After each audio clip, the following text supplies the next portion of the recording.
அனைவருக்கும் வணக்கம். சென்னை செந்தமிழ் மன்ற பொது அறக்கட்டளை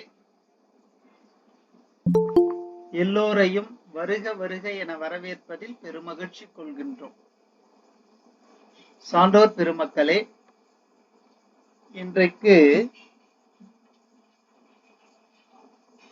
ஒரு அற்புதமான நிகழ்வை நாம் சந்திக்க இருக்கிறோம், காண இருக்கிறோம். அது என்ன அப்படின்னா, வார்த்தை ரொம்ப சோகமான வார்த்தை. அது துன்ப மாலை அப்படின்னு சொல்லி ரொம்ப அழகா அத சொல்றாங்க. மாலை என்றாலே பிரிந்தோர்களுக்கு துன்பம் வரும். அது நாம சங்க இலக்கியம் முதல் எல்லா இலக்கியங்களும் தலைவனை விட்டு பிரிந்த தலைவியும் தலைவியை விட்டு பிரிந்த தலைவனுக்கும் துன்பம் வரும். இத ரொம்ப அழகாக எல்லா இலக்கியங்களும் பதிவு செய்கின்றன.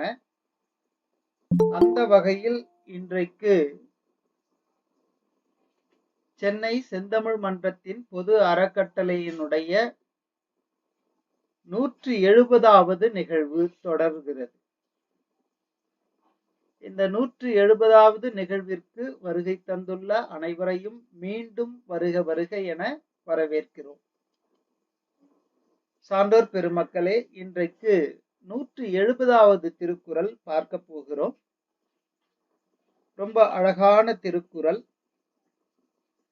இந்த 9 திருக்குறளுக்கும் ஒரு முடிவு போல ரொம்ப அழகாக அமைத்திருக்கின்ற ஒரு பாங்கை நாம் பார்க்க முடிகிறது. அந்த திருக்குறள் அழுக்காராமை என்ற 17வது அதிகாரத்தில் இடம்பெற்றிருக்கிறது. 10வது திருக்குறளாக அழுக்கற்று அகன்றாரும் இல்லை. ரொம்ப அழகா சொல்றார். அழுக்கற்று அகன்றாரும் இல்லை, அஃதிலார் பெருக்கத்தின் தீர்ந்தாரும் இல். பொறாமை குணம் உள்ளவர் இவ்வுலகில் புகழ் அடைந்ததே இல்லை. அதுபோல் பொறாமை குணம் இல்லாத உயர்ந்தோர் பெருமையிலிருந்து எப்போதும் தாழ்ந்ததும் இல்லை. மிக அழகான ஒரு செய்தியை இங்கே பதிவு செய்கிறார்கள். பொறாமை குணம் உள்ளவருக்கு எப்போதும் இழுக்கு மட்டுமே நேர்ந்து கொண்டிருக்கும். பொறாமை குணம் இல்லாதவர்களுக்கு பெருமை எப்போதும் சேர்ந்து கொண்டே இருக்கும் என்ற அற்புதமான செய்தியை எல்லோரிடமும் பகிர்ந்து கொண்டதில் பெருமகிழ்ச்சி அடைகின்றேன். மீண்டும் மீண்டும் வருக வருக என வரவேற்று இந்த நிகழ்வை இன்றைக்கு கட்டுரையை வழங்க இருக்கின்ற அம்மையார் முனைவர் மா தனலட்சுமி உதவி பேராசிரியராக இவர் பணியாற்றி கொண்டிருக்கிறார். ஏ பொறியியல் மற்றும் தொழில்நுட்ப கல்லூரி, ஆமத்தூர், சிவகாசி. இந்த கல்லூரியில் மிக அழகாக அம்மையார் அவர்கள் பணியாற்றி கொண்டிருக்கிறார். இவருடனும் இன்னொரு தோழியும் பணியாற்றி வருகிறார்கள். அதனால் இவர்களுடைய பணி மிக சிறப்பாக நடைபெறுகிறது. இவர்கள் நமக்கு நன்னூலிலும் கட்டுரையை வழங்கி சிறப்பித்திருக்கிறார்கள். பெரும் மகிழ்ச்சியை தருகிறது. அந்த வகையில் இந்த அமர்வையும் அவர்களிடம் ஒப்புவித்து இடம் சாருகின்றேன். நன்றி, வணக்கம். அனைவருக்கும் இனிய மாலை வணக்கம். இனிய மாலை வணக்கம் என்று கூறினால் கூட இப்பொழுது நாம் பார்க்க போவது துன்ப மாலை. இந்த சிலப்பதிகாரத்துல இளங்கோவடிகள் இந்த காதையினுடைய பெயர்களை எல்லாம் அமைத்திருக்கின்ற விதமே மிக அருமையாக இருக்கு. உள்ள என்ன சொல்ல வருகிறாரோ அதற்கேற்றாற் போல ஒரு தலைப்பு. நம்ம எல்லாருக்குமே தெரியும், நம்ம இத 30 காதைகள் இருக்கு. பெரும்பாலான காதைகள் காதை என்றே முடியும். ஆனா ஒரு 8 காதைகள் மட்டும் காதை முடியாது. ஒரு 22 காதை காதைன்னே முடியுது. நமக்கு மனையறம் படுத்த காதை நம்ம எல்லாத்துக்கும் தெரியும். ஒரு 8 காதைகள் மட்டும் காதைன்னு முடியாம, இப்ப மாலை அப்படின்னு முடிஞ்சோம்னா 2 மாலை இருக்கு. துன்ப மாலை ஒண்ணு இருக்கு, அடுத்து வஞ்சின மாலை ஒண்ணு இருக்கு, பின்னாடி வரி. வரின்னு முடிகிறது ஒரு 2 இருக்கு. ஊர் சூழ் வரி இந்த மாதிரி இருக்கு. அதே மாதிரி வேட்டுவ வரி இந்த மாதிரி எல்லாம் இருக்கு. அப்போ இந்த மாதிரி நம்ம ஒரு காதைன்னு ஒரு அமைப்பு இருக்கிறதுல மாலைன்னு ஒரு 2 பொருள் கொடுத்திருக்காங்க அப்படின்னா, மாலை அப்படிங்கிறதுக்கு நாம பொருள் பார்க்கலாம். ஏன் காதைன்னு கொடுக்காம மாலைன்னு கொடுத்திருக்காங்க அப்படின்னு நான் கொஞ்சம் யோசிச்சு பார்த்தேன். ஏன் எல்லாத்துலயுமே காதை காதைன்னு கொடுத்துட்டு இதுல மட்டும் மாலைன்னு கொடுத்திருக்காங்க? நம்ம மாலை அப்படிங்கிற சொல்லுக்கு நம்ம தமிழ்ல நிறைய பொருள் இருக்கு. குறிப்பா ஒரு 3 பொருள் பார்க்கலாம். மாலைனா மாலை வேலை, இந்த நேரம் மாலை நேரம். மாலைனா கழுத்தில் அணிகின்ற அணிகலன் அப்படி வச்சுக்கலாம். நம்ம பூ மாலை அதான் சொல்றோம். இப்ப பூ தனியா இருந்தது அப்படின்னா நம்ம மாலைன்னு சொல்ல மாட்டோம். அப்ப அடுக்கடுக்கா நம்ம கோர்த்தாதான் அது மாலை. அதே மாதிரி இந்த காதையில துன்பம் அவளுக்கு தனியா வரல, அடுக்கடுக்கா அடுக்கடுக்கா அப்படியே வருது. அப்போ அந்த துன்பங்கள் அடுத்தடுத்து முழுமையா ஒரு மாலையா மாறுறதுனால இந்த காதைக்கு இளங்கோவடிகள் துன்ப மாலை அப்படின்னு பேர் வச்சிருக்கார் அப்படின்னு எனக்கு தோணுது. மிக பொருத்தமான பெயராக எனக்கு தோன்றியது. அதுவும் போக இந்த காதை தான் 30 காதைகள்லையுமே மிக குறைவான அடிகளை உடைய காதை அப்படின்னே சொல்லலாம். இந்த அடுத்து வஞ்சின மாலை, இதுல வெறும் 50 வரிகளும் அடுத்து ஒரு 3 வரிகள், கடைசியில நிறைய காதைகள்ல கடைசியா வெண்பான் போட்டு ஒரு 4 வரியில கொடுத்திருக்கிறாங்க. இதுல 3 வரியில கொடுத்திருக்காங்க. சில இதுல இல்லாம இருக்கு, நம்ம எல்லாருக்குமே தெரியும். இந்த வரிகள் அப்படின்னு பார்த்தோம்னா வெறும் 50 வரி தான். அதுக்கப்புறம் வஞ்சின மாலையில 55 இருக்கு. அது பிறகு இப்ப மிக மிக குறைவான ஒரு வரிகளை கொண்ட காதையாக இருந்தால் கூட மிகவும் கனமான சில செய்திகளை சொல்லுகின்ற காதை. என்ன கனம் அப்படின்னா, இந்த சிலப்பதிகாரத்துல இந்த காதையில தான் கோவலன் இறந்த செய்தி கண்ணகிக்கு வருது. காதால கேக்குறா. அப்போ அவளுடைய அந்த வஞ்சினம் பண்றா இல்லையா, அவ கோபமா இருக்கிறதுக்கு முன்னாடி அதுக்கு என்ன காரணம் அப்படிங்கறதான் இதுல வருது. அவ காதால தன் கணவன் இறந்த செய்தியை காதால கேட்கிறா. நேற்று ஆய்ச்சியர் குரவை நேற்றே சில நம்ம சொன்னோம் இல்லையா, நிமித்தங்கள்லாம் தோன்றிடுச்சு. நேற்று பேசிய அம்மையார் மிக அழகாக ஆய்ச்சியர் குரவையை பத்தி சொன்னாங்க. இந்த ஆய்ச்சியர் குரவையிலே நிறைய செய்திகள் அவங்க சொல்லிட்டாங்க. கடைசியா முடிச்சது என்னது, நேத்தே தீய நிமித்தங்கள்லாம் தோன்றிவிட்டது. அதை மனசு சமாதானப்படுத்துறதுக்காகத்தான் அவங்க குரவை கூத்தே ஆடுறாங்க. அதை சொல்லிதான் இது பண்றாங்க. சரி நம்ம இது இப்படியாவது பண்ணுவோம் அப்படின்னு சொல்லி அந்த குரவை கூத்துல நாராயணனைத்தான் பாடுறாங்க இல்லையா. நமக்கு நிறைய அந்த காதையெல்லாம் நமக்கு நிறைய சொல்லிட்டாங்க. கடைசியா என்ன முடிஞ்சது, திருமாலை பாடாத நாக்கு என்ன நாக்கு, நாராயணா என்ன நாவு, அதெல்லாம் அப்படிதான் முடிச்சது. அவனை பார்க்காத கண்ணு எதுக்கு, கேளாத செவி எதுக்கு, இப்படியெல்லாம் நாராயணனை வாழ்த்தி பாடுகின்ற ஆய்ச்சியர் குரவை அதோடுதான் முடியுது நேற்று. அப்ப அந்த ஆய்ச்சியர் குரவை பாடி முடிக்கிறாங்க. அதுக்கப்புறம் அவங்க அந்த மாதரி குளிக்க போறாங்க. இப்ப இவங்க இங்க இருக்காங்க. இதுதான் இங்க ஆரம்பிக்குது, துன்ப மாலை இங்கதான் ஆரம்பிக்குது. நான் இந்த துன்ப மாலை அப்படிங்கிறது ஏன் நம்ம இந்த செய்திகள் இன்னைக்கு இருக்கிற இந்த காதையில என்ன செய்தி இருக்கு அப்படின்னா, மாதரி குளிக்க போயிட்டாங்க. இப்ப இவங்க இங்க இருக்காங்க, சில தோழிகளும் கண்ணகியும் இருக்கிறாள். ஒரு பெண் சொல்ல வர்றான். அங்க அவ அங்க நாட்டுல என்ன நடக்குது அப்படிங்கிறத எல்லாரும் பேசுறாங்க. இந்த மாதிரி கோவலன் அப்படின்னு ஒருத்தனை கொன்னுட்டாங்கன்னு பேசுறாங்க. அது இவளா இருக்கும்னு சொல்லி வேகமா சொல்ல வருகிறாள். சொல்ல வர்ற நேரம் கண்ணகிய பார்த்து கொஞ்சம் தயங்கி நிற்கிறாள். அப்ப இவ வந்து என்னன்னு கேக்குறா. மாதவி இவளுக்கு ஏற்கனவே வந்து கண்ணகிக்கு ஏற்கனவே தெரிகின்றது ஏதோ நடக்க போகுது அப்படின்னு. ஒரு உள்ளுணர்வு தெரியுது. ஒரு பதபதைப்போட கேக்குறா. அவ உடனே சொல்ல தயங்குறா. அவ கண்ணகி கிட்ட நேரடியா சொல்லாம தோழி கிட்ட சொல்றா.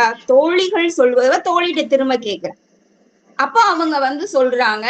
சொன்ன உடனே இவ கண்ணகி படுகின்ற துயரம், இந்த கண்ணகி எவ்வளவு வந்து அந்த செய்தியை கேட்ட உடனே என்ன நினைக்கிறா, எப்படி அவ அழுகிறா, என்னென்ன வார்த்தைகள் பேசுகிறா, அவ அடுத்து எப்படி புறப்படுகிறாள், இதுதான் வந்து அவ புறப்படுகிறான்னா அந்த புறப்படுவதற்கு முன்பாக அவ வந்து உறுதிப்படுத்துறதுக்காக. அவளுக்கு நல்லா தெரியுது தன்னுடைய கணவன் கள்வன் அல்ல அப்படின்னு தெரியுது. அவ வந்து சூரியனை பார்த்து கேக்குறா, என்னுடைய கணவனா கள்வன் அப்படின்னு.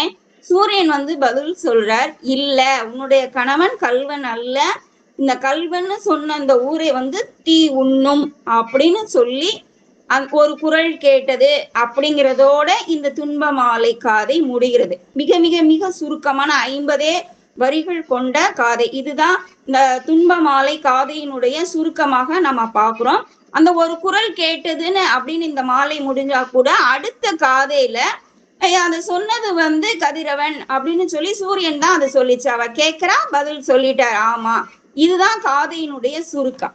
இப்ப நம்ம முதல்ல இருந்து இந்த காதைக்குள்ள அவர் என்ன சொல்ல வர்றார் அப்படின்னு நம்ம பார்த்தோம் அப்படின்னா, துன்ப மாலை நான் யோசிச்சு பாக்குறேன். துன்ப மாலை என்று இளங்கோவடிகள் எதற்காக பேர் கொடுத்திருக்க வேண்டும்? மாலை அப்ப நம்ம ஏற்கனவே அடுக்கடுக்கா நிறைய வருது. அப்ப அடுக்கடுக்கா என்ன வந்திருக்கலாம் அப்படின்னு நான் யோசிச்சு பாக்குறேன்னா, இது வந்து இளங்கோவடிகள் எழுதல நம்ம யூகிக்கலாம்.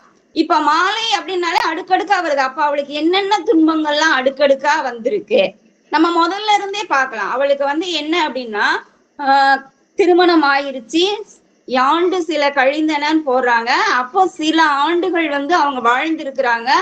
கண்ணகியும் கோவலனும் இனிதே வாழ்ந்திருக்கிறார்கள். நாம கூட ஒரு விவாதத்துல பார்த்தோம், ஆண்டுகள்னா எத்தனை ஆண்டுகள் அப்படின்னு. நம்ம அந்த விவாத நேரத்துல வந்து 2 to 9 ஆண்டுகள் இருந்திருக்கலாம், ஒரு ஏறத்தாழ ஒரு 8 ஆண்டுகள் இருந்திருக்கலாம், அப்படிலாம் இந்த விவாத நேரத்துல நாம வந்து பார்த்தோம். அப்ப ஒரு 8 அல்லது 9 ஆண்டுகள் சேர்ந்து வாழ்ந்த ஒரு கணவன் பிரிஞ்சிட்டான். அது வந்து ஒரு முதல் துயரம். அதுக்கு முன்பாகவே கூட அவங்க இந்த மாதிரி மனமாகி 8 ஆண்டுகள் வந்து சேர்ந்திருக்காங்க, ஆனா குழந்தை இல்லை. அது ஒரு துன்பம் தான், அது ஒரு துன்பம். அடுத்து வந்து கணவன் வந்து பிரிஞ்சு போயிட்டான், மாதவிட்ட போயிட்டான், அது ஒரு துன்பம். இப்படி அடுக்கடுக்காக துன்ப பூக்கள் சேர்ந்து கொண்டே வருகின்றன. அடுத்து என்ன செய்யறாங்க, அங்க மாதவி கிட்ட போனது மட்டும் இல்லாம அவளுக்கு குழந்தை பிறந்திருக்கு.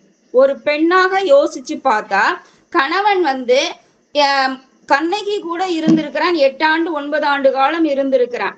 அப்போ அவளுக்கு குழந்தை இல்ல. மாதவி கூட அவன் போன சில ஆண்டுகள்ல அவளுக்கு வந்து மணிமேகலை அப்படின்னு ஒரு குழந்தை பிறக்குது. மணிமேகலைன்னு பேர் வைக்கிறான். மணிமேகலைங்கிற பெயர் வந்து வைத்ததே வந்து கண்ணகிக்கு வந்து கண்டிப்பாக மிகவும் துயரத்தை தான் தந்திருக்கும். ஏன்னா மணிமேகலை அப்படிங்கிறது நமக்கு கோவலனுடைய குலதெய்வத்தினுடைய பெயர். அப்போ நமக்கு ஒரு குழந்தை இல்ல, கணவன் வந்து வேறொரு பெண் கூட சென்று ஒரு குழந்தை பெற்றுக்கொண்டான். அந்த குழந்தைக்கு ஒரு குலதெய்வத்தினுடைய பெயரையே வைக்கிறான் அப்படின்னா அது ஒரு துன்பம். எப்படினாலும் வந்து செய்தி போகாமல் இருந்திருக்காரு. ஏன்னா அங்கிருந்துதான் வந்து எல்லா செல்வங்களை எல்லாம் வாங்கி கொண்டே செல்கின்றார்கள். அப்போ இது ஒரு துன்பப்பூ. அப்ப அந்த மணிமேகலைங்கிற ஒரு பேர் வைக்கிறாங்க. அப்புறம் வருடக்கணக்காக அவன் அங்கேயே இருக்கிறான். அப்புறம் திரும்பவும் வர்றான், வேற வழியே இல்ல, ஒண்ணுமே பேச மாட்டேங்கிறான், நடந்தே வேற ஊரை விட்டே போறான். நமக்கு ஏற்கனவே தெரியும், வண்ணச்சீரடி மண்மகள் அறிந்திழல் அப்படின்னு சொல்றான். 2 பேருமே 2 வேறு வீட்டுமே பெரிய பணக்கார வீடுதான், தனி குடித்தனம் தான் வைக்கிறாங்க, 7 அடுக்கு மாளிகை, அதுல நடு மாளிகையில இருக்கிறாங்க. அப்படிலாம் நாம நிறைய பார்த்துட்டோம். அப்போ இவ்வளவு ஒரு செல்வ செழிப்பாக பிறந்த வீட்டிலும் புகுந்த வீட்டிலும் இருந்த ஒரு பெண், அதுவும் நிறைய வேலையாட்களோட கொண்டு போய் வைக்கிறாங்கன்னு தான் நம்ம பாக்குறோம்.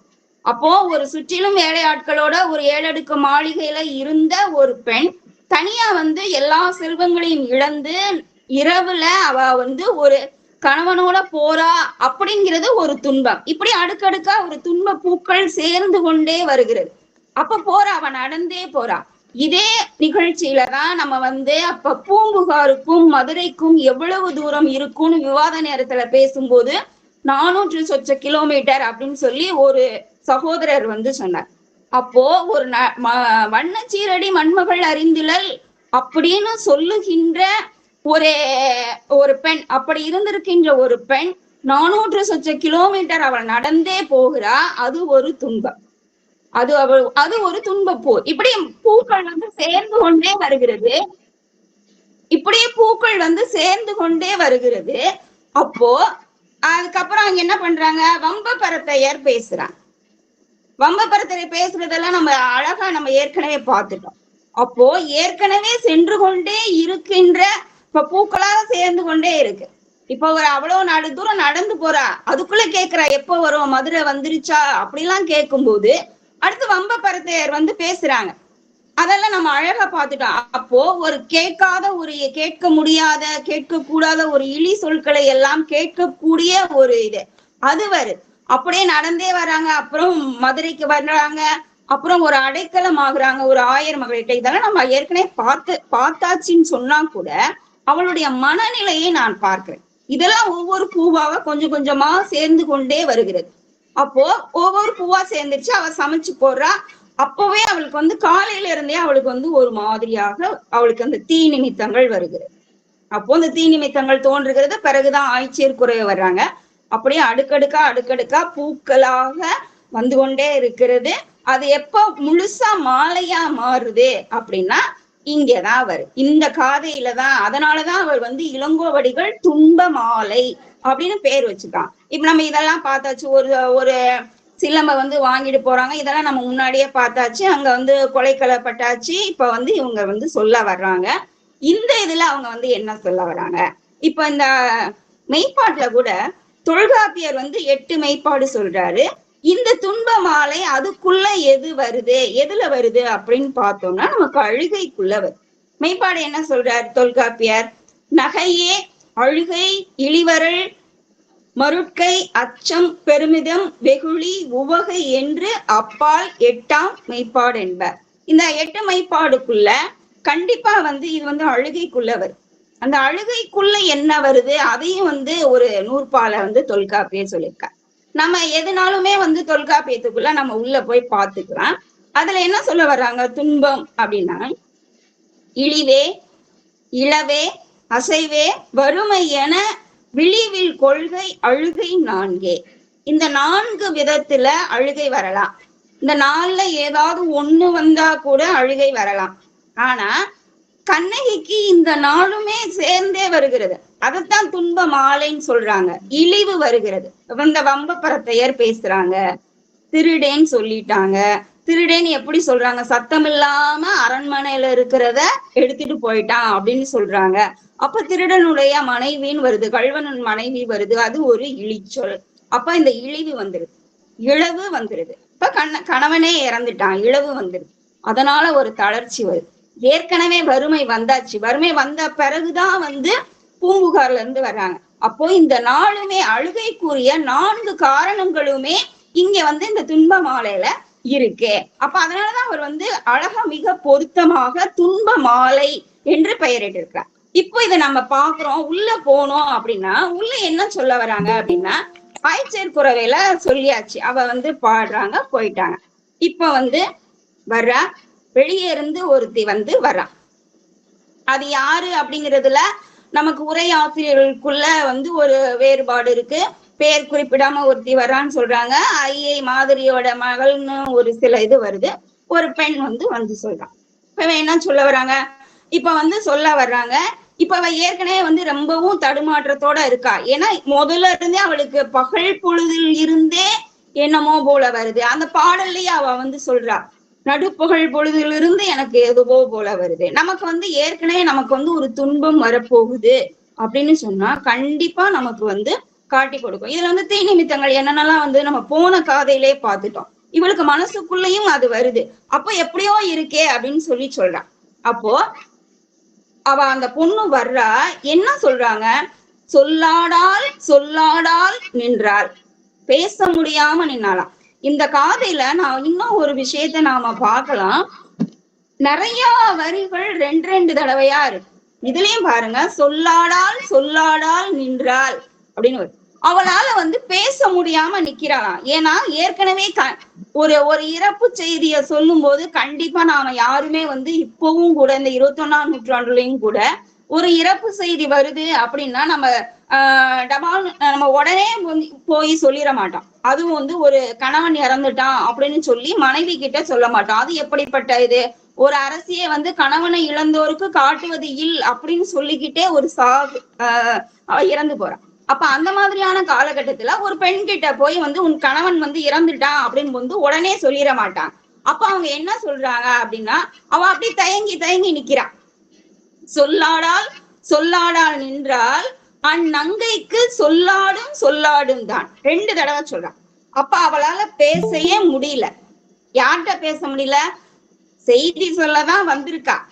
அவ பையன் சொல்லாம எப்படி இருக்கிறது? ஆனா அவ மனைவிட்ட சொல்ல முடியல. அப்ப பக்கத்துல இருக்கிறவங்க கிட்ட சொல்ற. அதத்தான் சொல்றாங்க அண்ணங்கைக்கு. அண்ணங்கைக்குன்னா கண்ணகிக்குத்தான் அவளால சொல்ல முடியல. ஆனா சொல்லிட்டா பக்கத்துல இருக்கிறட்டா.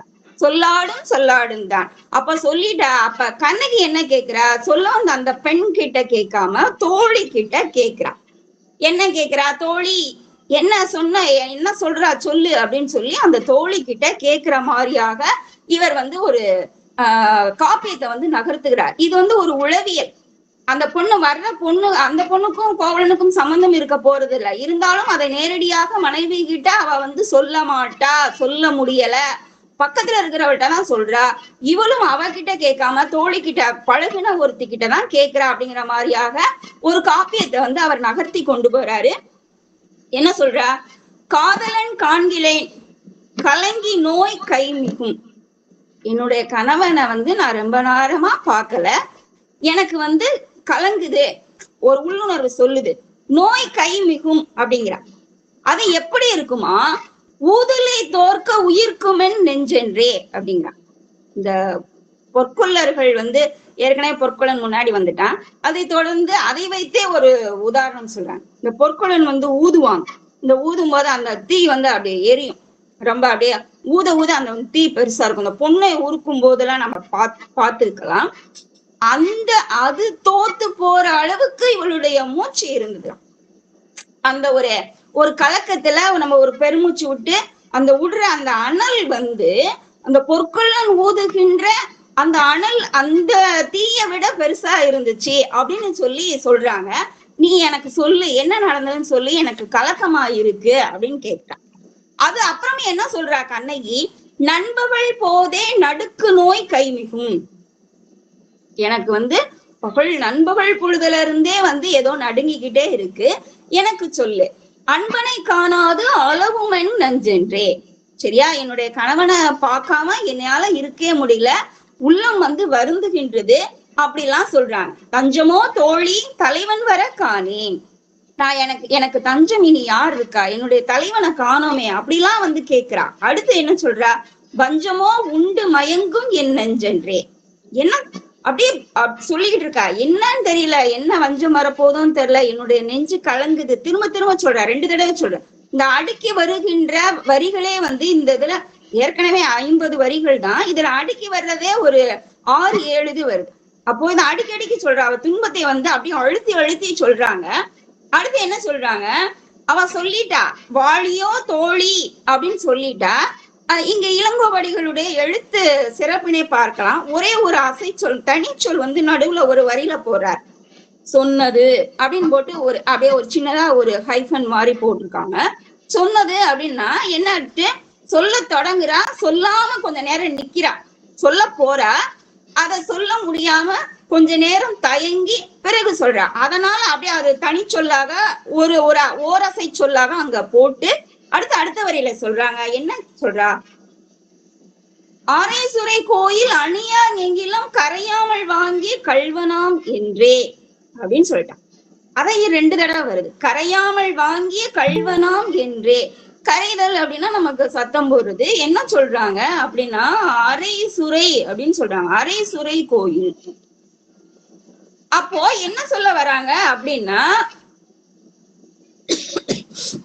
அரசு உரை கோயில், அரசு உரை கோயில் அப்படின்னு சொல்லிட்டாங்க. அப்போ அது வந்து அரண்மனைன்னு சொல்லல.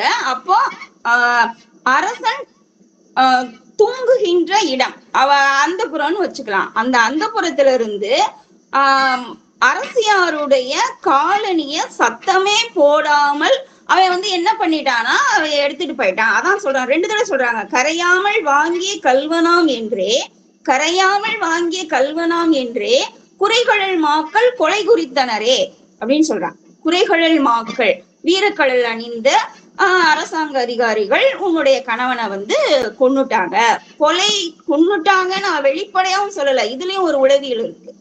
கொன்னுட்டாங்க, கொலை உண்டான் அப்படின்லாம் சொல்லல.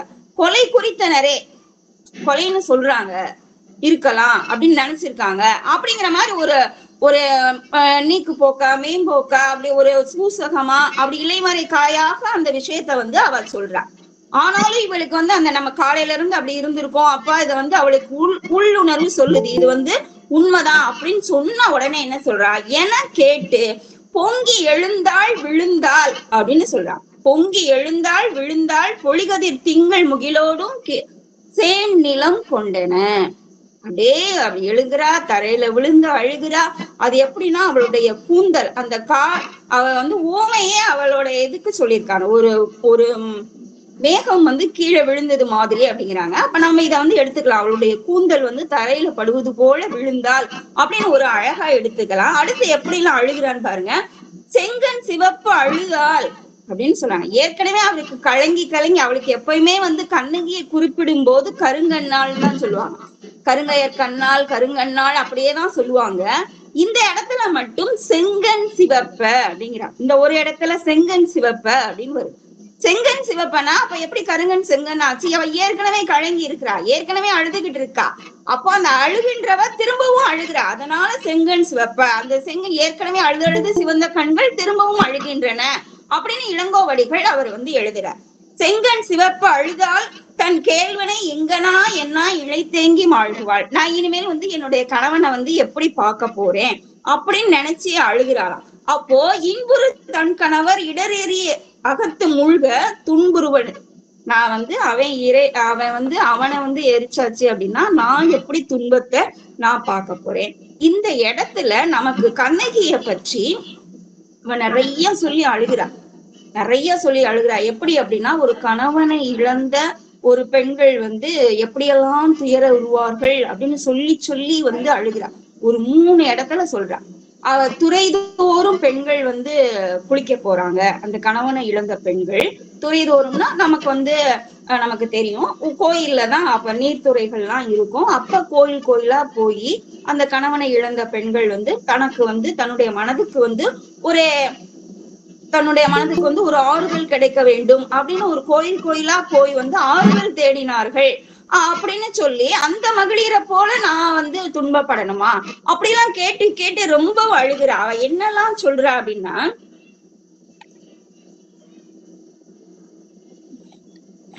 அவன் நிறைய பேசுறா. அவ வந்து என்ன சொல்றா, மண்பதை அலர்தூற்ற மன்னவன் தவறிழைப்ப.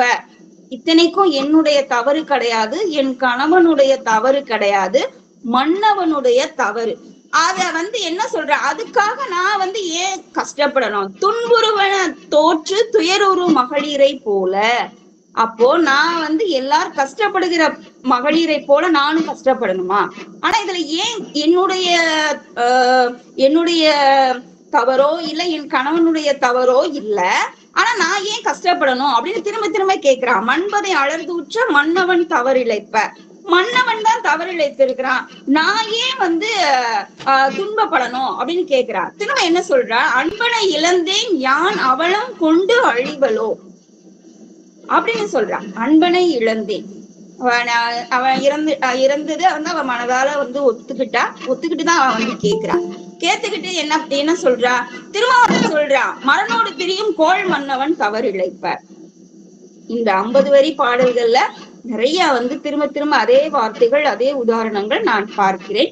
அப்ப நாம வந்து என்ன பண்ணலாம், இங்க வந்து மன்னனுடைய தவறுனே 3 இடத்துல பதிவு பண்றான். மன்னனுடைய தவறுக்கு நான் ஏன் கஷ்டப்படணும்? இந்த எண்ணம் அவளுக்கு வந்து அழுத்தமா இருக்கிறதுனாலதான் அடுத்த வஞ்சின மாலை காதையில அவ்வளவு கோவத்தோட போறா. அடுத்த கோவத்தோட போறா, மதுரை எரிக்கிற அளவுக்கு இங்கேயே வந்து அங்க முன்னாடியே வந்துருது. அவ்வளவு கோவப்படுறா.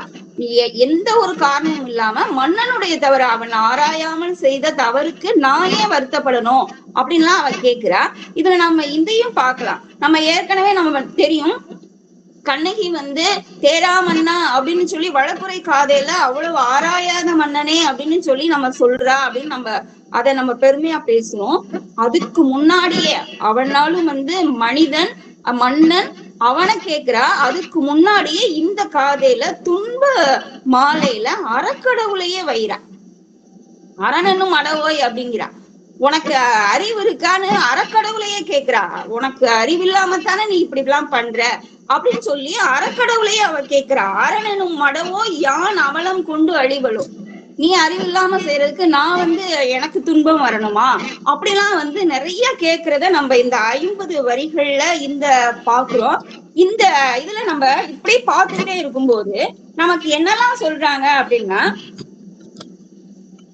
இந்த தன்னை நினைத்தவ வந்து புலம்புறான். எனக்கு இதுல ஒரு சின்ன ஒரு யோசனை வந்துச்சு. இப்ப அவ இறந்துட்டா அப்படின்னா அந்த கோவலனுடைய பெருமைகளை எல்லாம் அவ வந்து அந்த இடத்துல இந்த துன்ப மாலையில அவ சொல்லல. என் கணவன் வந்து எவ்வளவு பெரிய அவன் நிறைய அவன் நம்ம பிற காதைகள் அவன் பாக்குறோம். அவன் எவ்வளவு செல்வ செழிப்பானவன், எவ்வளவு வீரமானவன், எவ்வளவு கருணை மறவன், இப்படி நம்ம நிறைய பாக்குறோம். ஆனா இந்த கணவன் இறந்துட்டான் அப்படின்னு சொன்ன உடனே கோவலனுடைய இந்த பண்புகள் எல்லாம் அவளுக்கு வந்து வருவது போல, நினைவு வருவது போலவோ, சொல்லி அழுவது போலவோ இந்த துன்ப மாலையில இல்ல. அதுல என்ன அழுகிறா? தன்னை நினைச்சுதான் நிறைய அழுகிறா. ஃபர்ஸ்ட் அன்பனை இழந்தேன் யான் அவலம் கொண்டு அழிகளோ அப்படிங்கிற ஒரு இடத்துல. அடுத்து அந்த அறக்கடவுளையே திட்டுறா. அரணனும் அடவோ யான் அவலம் கொண்டு அழிவனோ, இந்த இடத்துலதான் ரொம்ப திட்டுறா. அறக்கடவுளையே திட்டுறா. அடுத்து இம்மையும் இறைசையோடு இணைத்து ஏங்கி அழுவலோ, நான் என்ன இந்த பிறவில நான் நினைச்சு ஏங்கி அழுகணுமா? அப்பா அவ வந்து ஒரு உளவியல் ரீதியா நம்ம பார்க்கலாம். சரி, கணவன் போனா வந்துட்டான், சரி இனிமேலாவது நம்மளுடைய வாழ்க்கை வந்து ஒரு நல்ல ஒரு முன்னேற்ற பாதையில செல்லும், கணவன் வந்து திரும்பி வந்துட்டான் அப்படின்னு ஒரு பொறுமையா இருந்து, அந்த ஒரு பொறுமையினுடைய உச்சகட்டம் அதுவும் தகர்ந்து போகுது அப்படிங்கிறதுல அவ வெடிக்கிறா அப்படிங்கிற நம்ம சொல்லலாம். இதுல வந்து இந்த தன்னை நினைச்சு அழுகிறா. இப்ப கணவனை இழந்த பெண்கள் வந்து எப்படிலாம் இங்க இது பண்றாங்க, எல்லாரும் கோயிலா அவ அதுலயும் ஒரு இது பண்ற, கணவனை வந்து நம்ம வந்து ஒரு தீக்குள்ள வச்சு எரிச்சிட்டோம் அப்படின்னு சொன்னா அடுத்து வந்து பெண்கள் வந்து இந்த சிதையில வந்து போய் சில பேர் விழுவாங்க. நம்ம அதெல்லாம் நம்ம பார்த்திருக்கோம், சதின்னு பார்த்திருக்கோம். அப்படிலாம் இல்லாம நோன்பு நோக்கின்ற மகளிர் அடைகின்ற துன்பத்தை போல் நான் அடைய வேண்டுமா அப்படிலாம் அவ கேக்குறா. இந்த வரிகள்ல அவ அந்த துன்ப மாலையில கேக்குறா. கேட்டு அப்போ கணவனை இழந்த பெண்கள் அடைகின்ற துயரம் முழுக்க இந்த துன்ப மாலையில வந்து அவங்க வந்து பதிவு பண்ணியிருக்காங்க. ஒரு 3 இடத்துல பதிவு பண்ணி, இந்த மகளிரை போல நான் இருக்கணுமா, இந்த மகளிரை போல நான் இருக்கணுமா அப்படின்னு. அப்போ இந்த கணவன் கோவலன் இறந்த உடனே அவளுடைய அந்த கோவலனுடைய நற்பண்புகளை அவளால உடனே வந்து உள்வாங்க முடியல.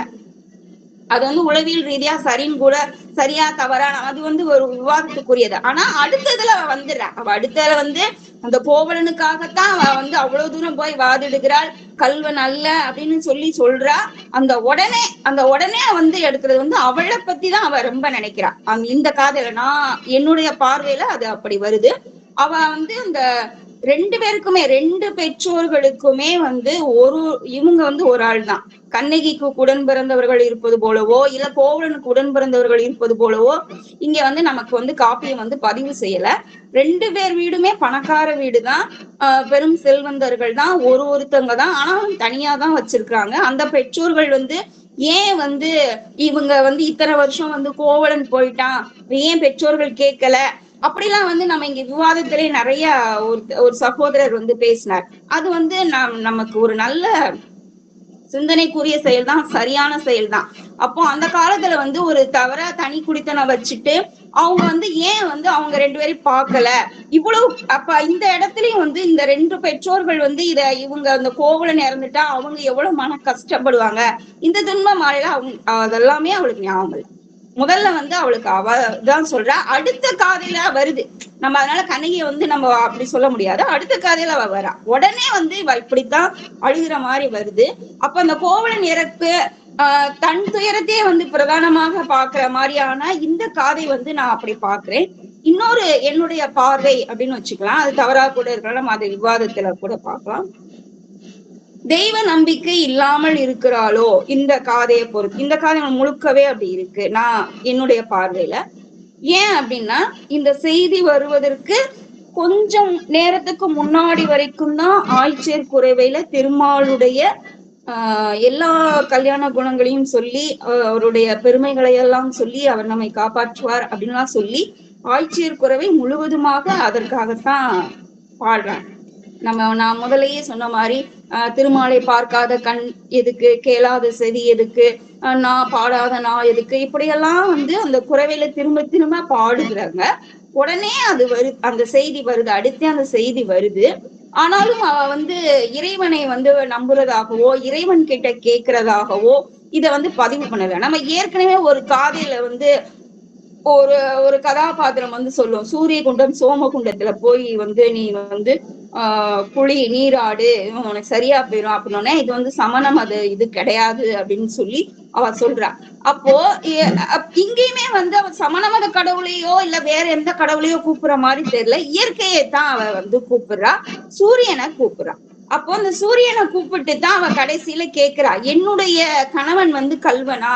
அவ வந்து மேல பார்த்துதான் கேக்குறா. இது அப்படியே அடுத்தே வருது, மண்பதை அலர்தூற்ற மன்னவன் தவறிழைப்ப அப்படிலாம் அடுத்தடுத்து இந்த மன்னனை திட்டிக்கிட்டே வர்றா இல்லையா. அன்பனை இழந்தேன் யான் அவலம் கொண்டு அழிவதோ அதெல்லாம் சொல்லிக்கிட்டே வரும்போது அடுத்து வந்து என்ன கேக்குறா அப்படின்னா, இந்த ஆயமட மகளிர் எல்லீரும் கேட்டீனி, ஆயமட மகளிர் எல்லீரும் கேட்டடைக்க பாய்திரை வேலி படுபொருள் நீயறிவி. இப்ப இவங்க வந்து என்ன கேக்குறாங்க, இந்த மகளிரை போல இந்த இந்த கணவனை இழந்த மகளிர்கள் துறைதோறும் போய் நீராடி அவங்க வருந்துறாங்க, அது மாதிரி நான் இருக்கணுமா, என்னதான் சொல்ல வர்ற அப்படின்னு சொல்லிட்டு மேல பார்த்து அவ கேக்குறா, காய்கறி செல்வனே கல்வனோ என் கணவன். இந்த இடத்துல வந்து நம்ம இயற்கை தான் அவ வந்து கேக்குறா. ஏன் அப்படின்னா, நம்ம இத கூட ஒரு விளக்கம் சொல்லலாம். நமக்கு இப்பதான் திருமாலை பாடி இருக்காங்க, அப்படி ஒண்ணு திருமால் காப்பாத்தலையே அப்படின்னு சொல்லியிருக்கலாம். இல்ல அவ சமண சமயத்தை பற்றி அவ வந்து அந்த கருத்துக்கள் வந்து உடன்பாடு இருந்தால் அப்படின்னு கூட பார்க்கலாம். அது விவாத மேடையில யாராவது எனக்கு வந்து விளக்கம் சொல்லுங்க, நான் கேட்டுக்கிறேன். இது என்னுடைய சந்தேகத்தை நான் இங்க வைக்கிறேன்.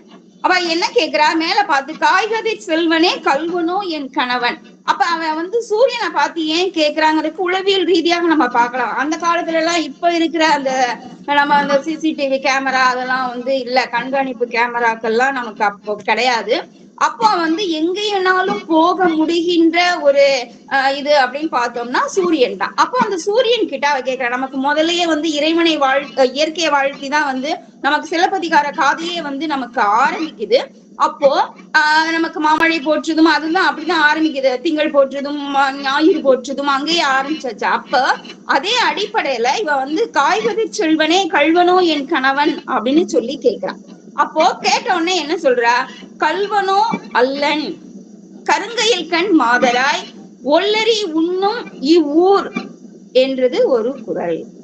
உன்னுடைய கணவன் வந்து கல்வன் அல்ல, இந்த கல்வன் சொன்ன இந்த ஊரை தீ உண்ணும் அப்படின்னு ஒரு குறள் வந்து கேட்டதாக இந்த துன்ப மாலை முடிகிறது. நமக்கு அடுத்து ஊர் சூழ் வரி வருது, என்றனன் வெய்யோன் அப்படின்னு ஆரம்பிக்குது. அதை நாளைக்கு இவங்க வந்து பேசுவாங்க.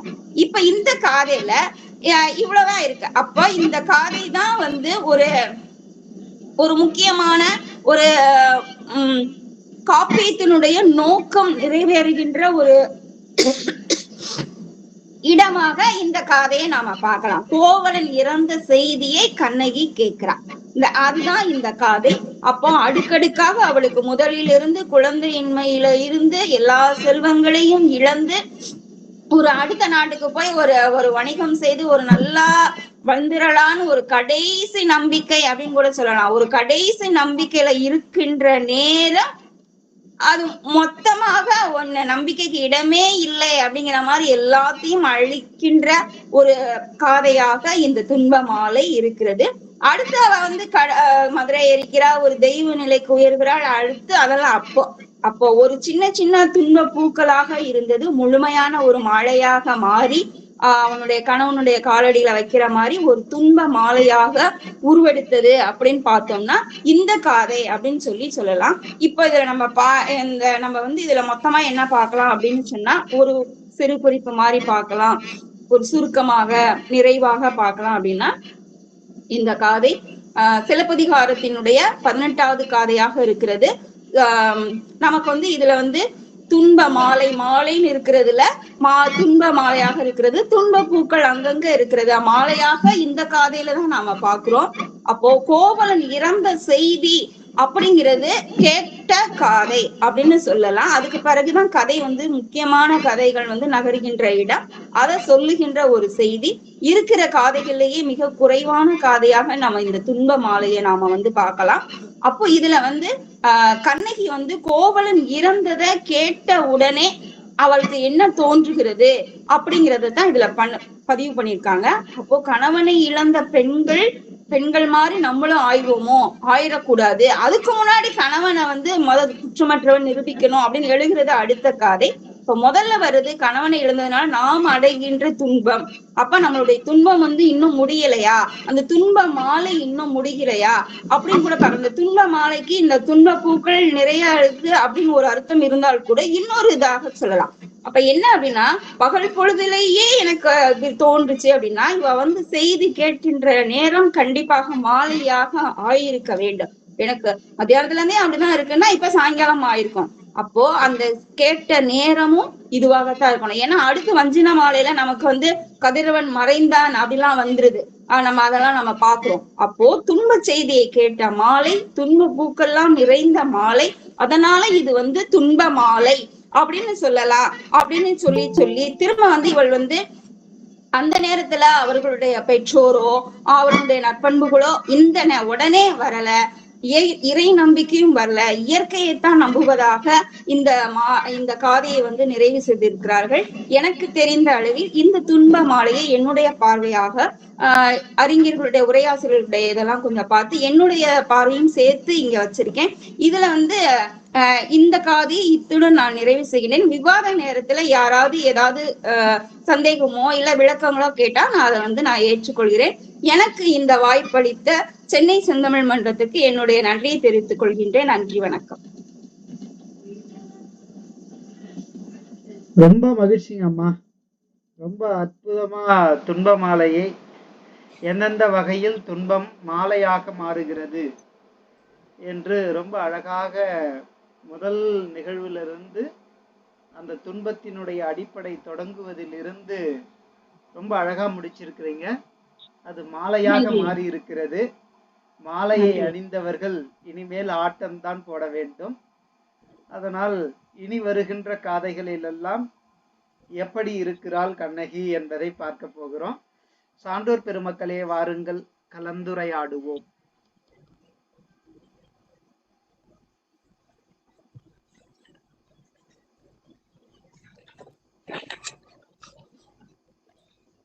அம்மா வணக்கம்மா. வணக்கம்மா, சொல்லுங்க. நீங்க சொன்னதுல ஒரு துன்ப மாலை ஒரு 4 வகை சொன்னீங்கல்ல, அது கொஞ்சம் ரிப்பீட் சொல்லுங்க, திரும்ப சொல்லுங்க. துன்ப மாலையினுடைய வகைகளாமா? ஒரு 4 சொன்னீங்க.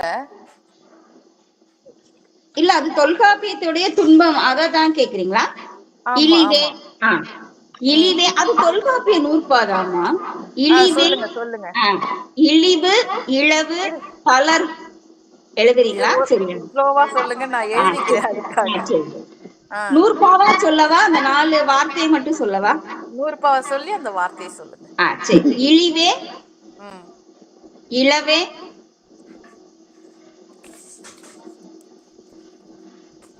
சிறப்பு அழகரந்தாமா. இழிவே, இளவே,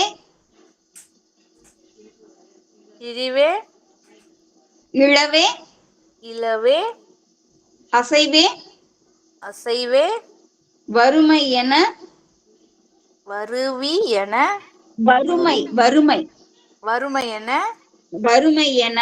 அடுத்த லைன் வந்துருங்க. வில்லிவில், வில்லிவில், கொள்கை, கொள்கை, அழுகை நான்கே. அழுகை நான்கே. அதாவது தொல்காப்பியத்துல வந்து ஒன்னொன்னுக்கும் நம்ம மெய்ப்பாடு 8ன்னு சொல்லிட்டாரு. அந்த 8 மெய்ப்பாட்டுக்கும் உள்ள அந்த 8க்குமே ஒன்னொன்னும் வந்து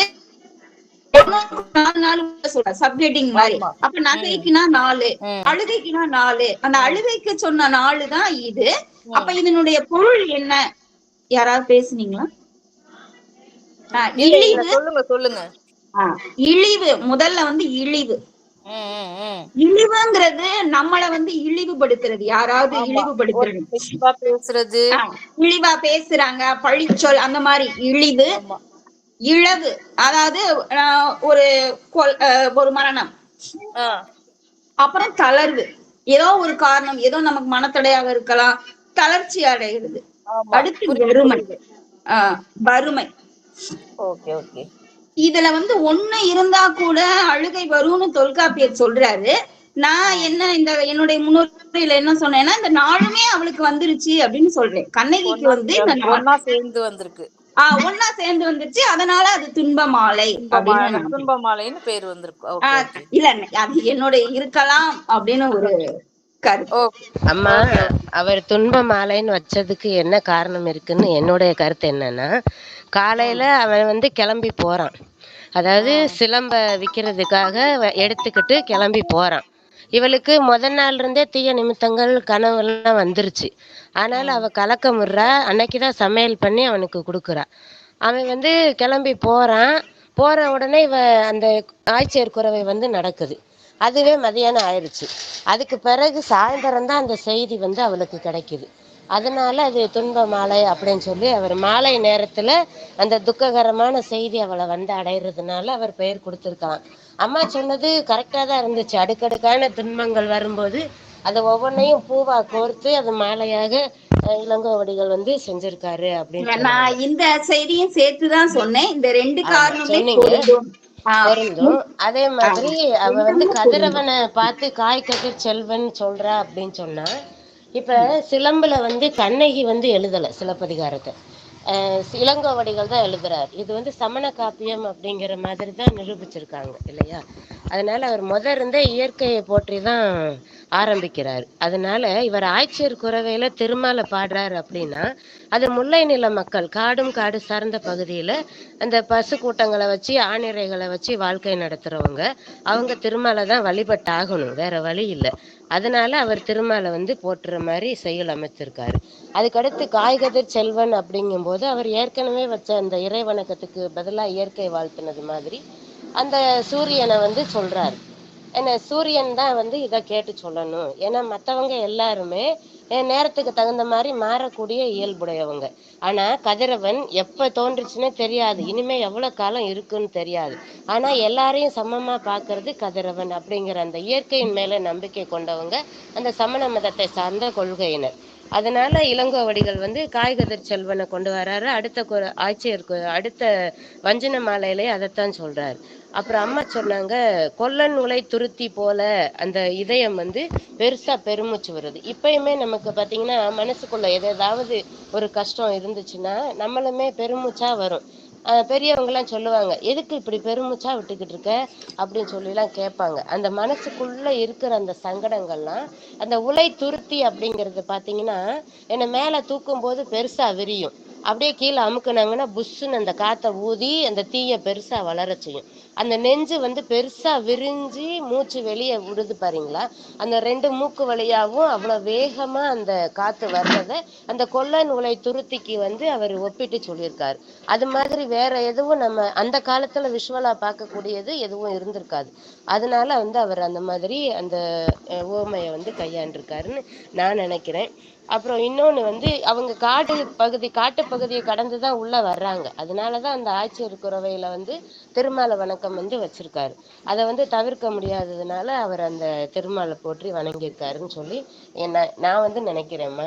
அப்புறம் அது சரியானதாக இருக்கலாம். நான் ஏன் அதை குறிப்பிட்டு சொன்னேன் அப்படின்னா, பொதுவாக நம்ம வந்து ஒரு ரேடியோலயோ ஏதோ வந்து நம்ம ஒரு பாட்டு கேட்டா நாமளும் அதை கூட சேர்ந்தே பாடுகிறது வந்து ஒரு மனித இயல்பு.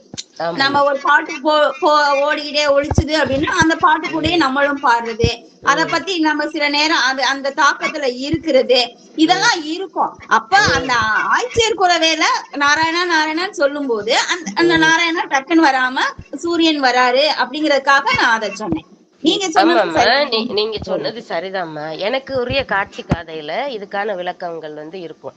ஏன் அப்படி நான் நினைக்கிறேன் அப்படின்னு சொன்னா, காட்சி காதையில தான் அந்த சேர வேண்மாள் கிட்ட சொல்லும் போது அவர் வந்து கேட்கிறாரு, இளங்கோவடிகள் வந்து கேட்டுக்கிட்டு இருக்காரு. இது வந்து நாட்டுப்புற கதைகளோட தொகுதி அப்படின்னு தான் சொல்றாங்க.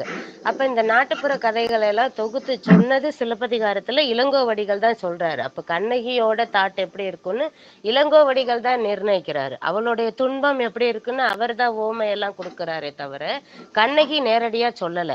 அவ அந்த வேங்கை மரத்தின் கீழே இருந்து அப்படியே அந்த புஷ்பக விமானத்துல ஏறி போயிட்டா. அப்ப முன்னாடி அந்த பாண்டிய மன்னனோட தேரா மன்னா செப்புவதையும் சொல்லும் போதுதான் அவளுடைய தாட்டே வருது. அதுக்கு முன்னாடி எழுக என்றதும் எழுந்தனேன்னு கோவலன் தான் கேக்குறான். என்ன நான் இவ்வளவு நாள் போய் அவ கூட வாழ்ந்துட்டு வந்திருக்கேனே, நீ எதுவுமே சொல்லலையே, வான்னு சொன்ன உடனே அப்படியே எந்திரிச்சு வர்றையே அப்படின்னு சொல்லி அவனால தாங்க முடியல. எப்பயுமே பெண்கள் தான் அதிகமா பேசுவோம் இல்லையா, ஆண்கள் தான் பேச மாட்டாங்க. ஆனா இந்த கண்ணகி என்ன செய்யறா, அவன் வந்து அவ வீட்டுல இருந்து திரும்பி வர்றான், மாதவி வீட்டுல இருந்து திரும்பி வர்றான்.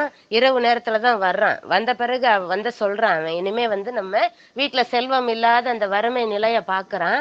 இந்த அளவுக்கா நான் வந்து கொடுமைப்படுத்திட்டேன் அப்படின்னு நினைக்கிறான். சரி நம்ம இனிமே இங்க இருக்க வேண்டாம், வா நம்ம மதுரைக்கு போவோம், அங்க போய் வாணிகம் செய்து பொருளீட்டுவோம் வா அப்படின்னு சொன்ன உடனே மாற்று உடுப்பு ஒன்ன மட்டும் எடுத்துக்கிட்டு அவன் உடனே எதுவுமே பேசாம அப்படியே பின்னாடி எந்திரிச்சு கிளம்பி வந்துடுறா.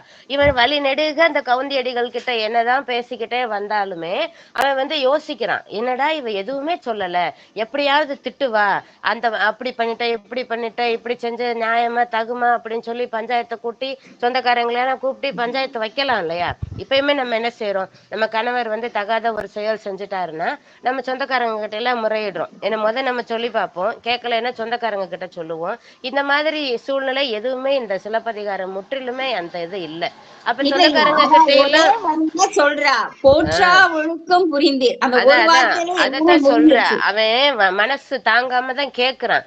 ஏதாவது நீ பேசியிருந்தா கூட என் மனசு ஆறி இருக்குமே, நீ எதுவுமே சொல்லாம அப்படியே வந்துட்டியேன்னு கேட்கும் போதுதான் அவ சொல்றா, நீ செய்யக்கூடாததெல்லாம் பண்ணிட்ட, அதுக்காக நானும் அதை பண்ண முடியுமா, இனிமே என்ன செய்யறது, யாருக்கிட்ட சொன்னாலும் ஆம்பளைன்னா அப்படித்தான் இருப்பாங்க, பொம்பளை தான் பொறுத்து போகணும், இதைத்தான் சொல்லுவாங்க, அந்த வார்த்தை ஏன் நான் கேட்கணும், அதுக்கு நானே பேசாம இருந்துட்டு போயிடுறேனே அப்படின்னு சொல்லிதான் அவ அந்த போற்றா ஒழுக்கம் புரிந்தீர் அப்படின்னு சொல்லி அந்த வரிய வந்து இளங்கோவடிகள் வைக்கிறார்.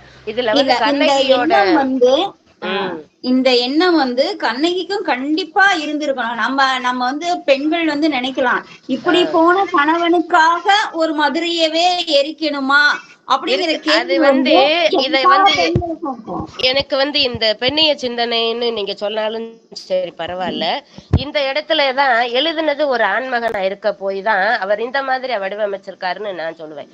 ஏன்னா இப்ப பெண் வந்து அவ என்ன நினைச்சிருப்பா, இவன் கூட நம்ம வாழணுமா அப்படின்னு நினைச்சிருக்கலாம்.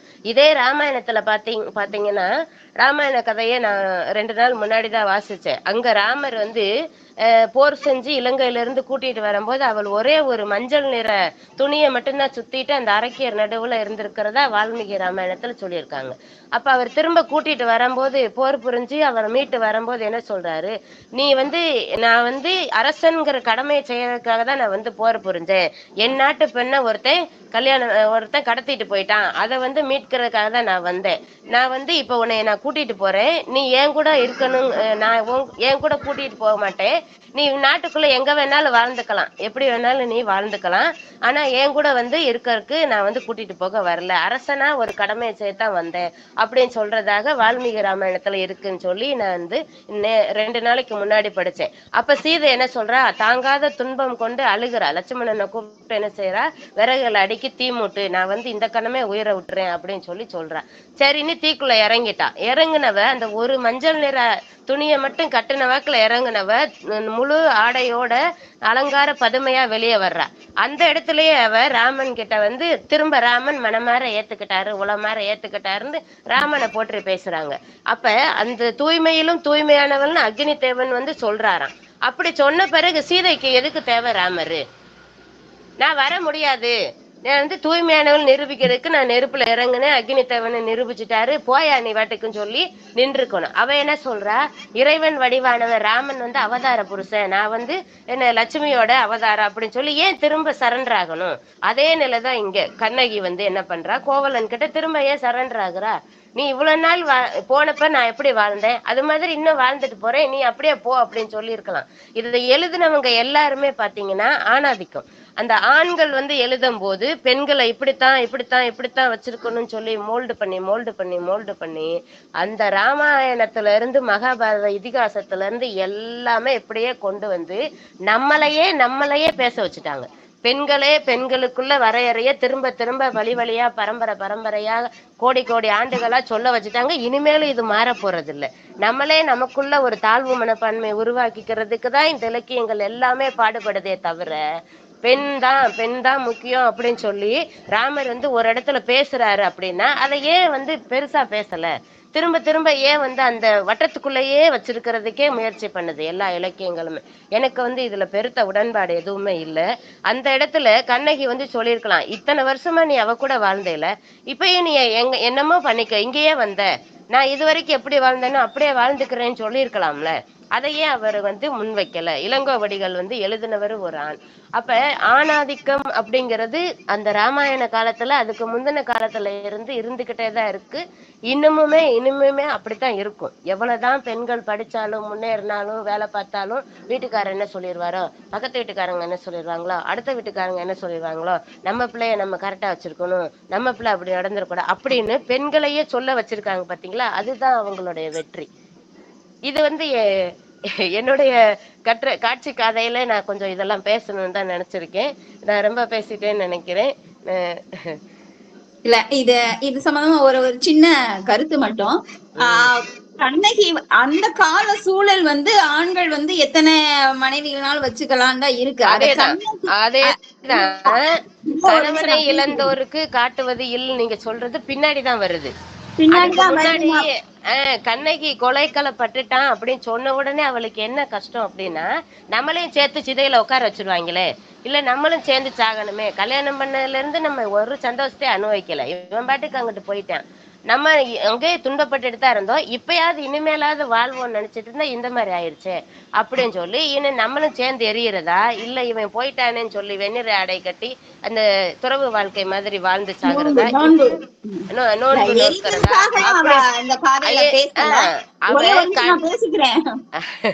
கண்களால் நகுபவள் சொன்னது தவிர அவ என்னைக்குமே நகவே இல்லை.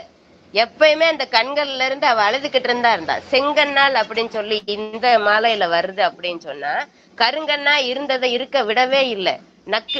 அவ சிரிச்சிருந்தா தானே கருங்கண்ணா இருக்கும். எப்ப பார்த்தாலும் அழ வச்சா அது செவந்து போய் தானே இருக்கும். அப்பயே அவளுக்கு உள்ளூர கோபம் வந்து எழும்ப ஆரம்பிச்சிருச்சு. நம்ம என்ன அனுபவிச்சோம், ஏன் நமக்கு இப்படி வருது, இப்ப இவன் போய் என்ன பண்ணான்னு தெரியல, எதுக்கு கொலைக்களப்பட்டான் அப்படின்னு கோபம் வந்ததுனாலதான் அந்த இடத்துல அந்த செங்கண்ணாள் அப்படின்னு சொல்லி அவர் வந்து கொடுக்குறாருன்னு நான் நினைக்கிறேன். இல்ல இந்த செய்தி வந்து அவ மனசுக்குள்ள இருந்திருக்கணும். நான் அதனாலதான் என்னுடைய உரையிலேயே வந்து இலைமறை காயாக அத சொன்னேன். அவ வந்து கோவலனுடைய நற்பண்புகளை எல்லாம் அவ பேசவே இல்லை அங்க அப்படின்னு அந்த வார்த்தை வந்து இலைமறை காய்வாக அதுக்குத்தான் சொன்னேன். அவ அடுத்துதான் அவ சொல்றாளே தவிர இந்த காதையில அவ பேசவே இல்லை. அப்போ அவள் கோவலனை பற்றிய கோபம் அவள் மனதிற்குள் இருந்திருக்கிறது. ஆமா, நல்ல எண்ணம் வந்து அவள் மனசுல இருக்கிறதுக்கு வாய்ப்பே இல்லை. ஏன்னா அவ பட்டது பூராமே கஷ்டம்தான். அதனால அவளுக்கு வந்து கணவனா வந்துட்டானே, வேற என்ன செய்யுது. ஏதாவது செய்தி நம்ம தனியா கூட நிறைய நேரம் எடுத்துட்டேன்னு நினைக்கிறேன், மன்னிக்கவும் ஐயா. விவாதம் காப்பியங்களை புது காப்பியம் அம்பிகேஸ்வரி அம்மா எழுதுனா நல்லா இருக்கும். கண்டிப்பாக ஐயா, அதுக்கான முயற்சிகள் தான் பண்ணிக்கிட்டு இருக்கேன். எனக்கு மனசுக்குள்ள அவ்வளவு ஆத்திரம் எல்லாம் இருக்கத்தான் செய்யுது. அதை எப்படி வடிவமைக்கிறது, ஆமா வடிவமைக்கத்தான் காத்துக்கிட்டு இருக்கேன். கண்டிப்பா பண்ணுவேன். கவலைப்படாதீங்க. என்னங்கம்மா சொல்லுங்கம்மா. ஆப்போசிட்ல தான் உட்காருவேன், கவலைப்படாதீங்க. சரிங்கம்மா. என்னம்மா சொல்றீங்க, என்ன சரியா எனக்கு காதுல விழுகல. அம்மா சொல்லுங்க. எனக்கு ஆப்போனண்டா உட்காருவீங்கன்னு சொல்றீங்களா? அம்மா கேட்கலையா? உங்களுடைய கருத்தை எதிர்ப்பதாக கூறுகிறார். அதான் ஆப்பனண்டா தான் உட்காருவேன்னு சொல்றாங்களா? ஆமா ஆமா, ஆப்போசிட்டா உட்காருவேன்ற. அது வந்து அது இயற்கைமா, அது இயற்கை. நம்ம மனசுல நம்ம உடம்புல ஊற வச்சுட்டாங்க, ஜீன்லயே பதிய வச்சுட்டாங்க. அதுதான் அவங்களோட வெற்றிமா, அதுதான் அவங்களோட வெற்றி. நம்ம அடங்கி இருக்கிற வரைக்கும் தான் அவங்களால அடக்க முடியும். இருக்காங்க பாருங்க, அதுலயே இருப்பாரு. நான் வந்து காந்தி கிராம்ல போய் ஒரு பிரசன்டேஷன் போயிருந்தேம்மா. அப்ப ஒரு ஜென் தான் வந்து பேசினாரு. கோவலன்னு அந்த மாதிரி தார் மாதிரி கிளின்னு கிழிச்சாரு. எல்லா ஜென்ஸுக்குமே வந்து ரொம்ப சந்தோஷமா இருந்தது. என்னடா இருக்குதானே செய்யுது. இல்ல, ஒரு ஆணே வந்து ஆணை இவ்வளவு இழிவா வந்து பேசுறாரு அப்படின்னு சொல்லி எல்லாருமே சிரிப்போட இருந்தாலுமே அவங்க எல்லாரும் கண்ணுமே மாறிடுச்சு.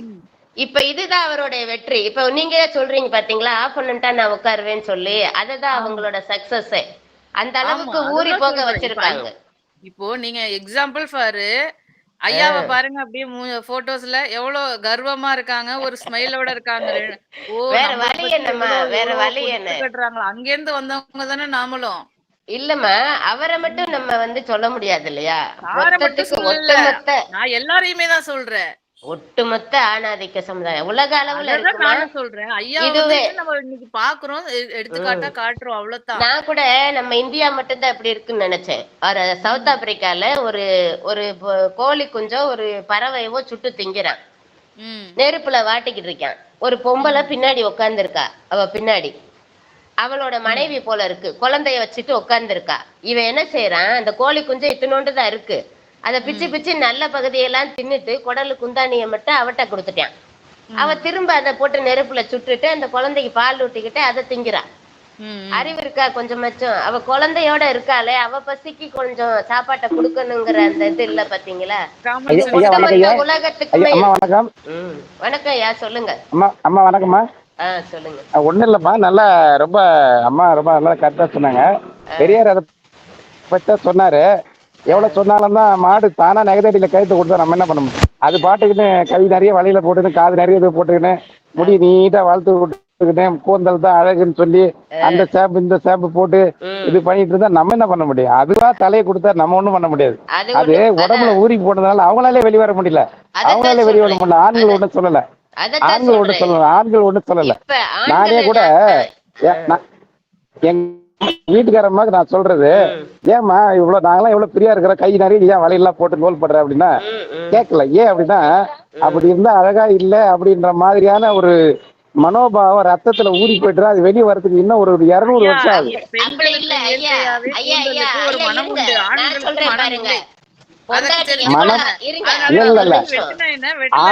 ஆண்கள் இது போல கிராப் வெட்டுறதுக்கு, பெண்கள் இது போல கிராப் வெட்டுறதுக்கு ஆண்களுக்கு மனம் இல்ல. இல்லங்கய்யா, நான் என்ன சொல்றேன் கேளுங்க ஒரு நிமிஷம். எவ்வளவு அழகா பொண்டாட்டி அலங்காரம் பண்ணிட்டு வந்தாலும் கணவன் பக்கத்துல போற